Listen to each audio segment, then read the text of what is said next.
Gloire à Dieu, alléluia, gloire à Dieu. Nous bénissons le Seigneur pour le souffle de vie qu'il ne cesse de nous accorder en ce jour. Bienvenue à une minute de prière de ce jeudi 23 mai 2024. Aujourd'hui, le Seigneur a mis en mon cœur le désir de partager avec vous ce passage de 1 Corinthiens chapitre 5, les versets 12 et 13 que je lis au nom de notre Seigneur Jésus-Christ. Est-ce que c'est à moi de juger ceux qui ne sont pas chrétiens? Ceux-là, c'est Dieu qui les jugera. Vous devez juger ceux de votre communauté, donc les chrétiens. Les livres saints le disent, chassez l'homme mauvais du milieu de vous. Alléluia. J'entends beaucoup de gens à l'église et puis des artistes musiciens chrétiens surtout sont habitués à cette phrase « ne jugez point, ne jugez point ».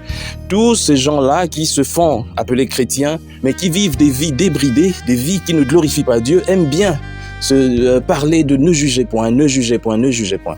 Mais ici, l'apôtre Paul nous parle du jugement que nous pouvons, nous, chrétiens, porter sur ceux qui se disent chrétiens. Lorsque toi, tu te fais appeler chrétien, tu portes le nom chrétien, mais seulement tu ne te comportes pas comme il se doit, nous, les autres chrétiens, nous pouvons te juger. Et oui, c'est la parole de Dieu qui nous donne ce droit.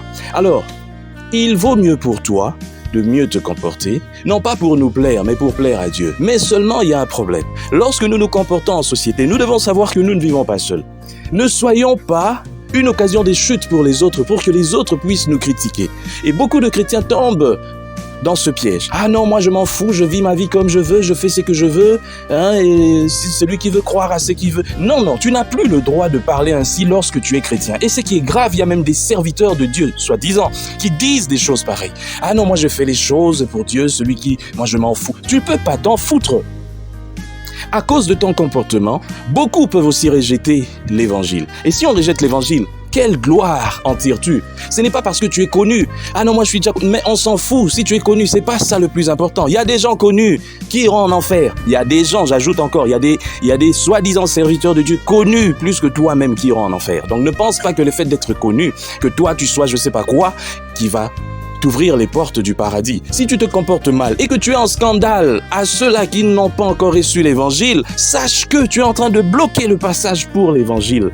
Tu bloques les gens pour que les gens ne viennent pas à Christ et se convertissent. Donc toi, tu deviens en réalité un agent du diable. Et ça, tu ne le sais pas. Tu t'en fous parce qu'il y a des gens qui te soutiennent dans ta bêtise, mais tu crois que tu es dans le droit chemin. Que Dieu bénisse sa parole et que nous baissons nos têtes pour prier. Seigneur, merci de nous rappeler en ce jour que nous sommes chrétiens. Donc, nous sommes soumis au jugement de nos frères, de nos sœurs. Pas un jugement effrité, un jugement qui n'a pas de fondement, mais basé sur la parole de Dieu. Aide-nous, Seigneur, à être juste, à être droit, à être, Seigneur éternel, conforme à ta parole, pour que nous ne puissions pas tomber dans ce jugement. Que gloire te soit rendue. Aide-nous, Seigneur, à prêcher l'évangile pour gagner les âmes à toi, pour que ce monde change. Nous sommes convaincus que cela est possible avec le Saint-Esprit. Au nom de toi, Jésus, nous avons prié. Amen. Chers frères et sœurs, dans le Seigneur, vous avez l'occasion de servir Dieu avec votre temps, avec votre intelligence, mais aussi avec vos moyens. Soutenez, restez unis dans une minute de prière chaque jour. Écrivez-nous, envoyez vos dons ici. Que Dieu vous bénisse.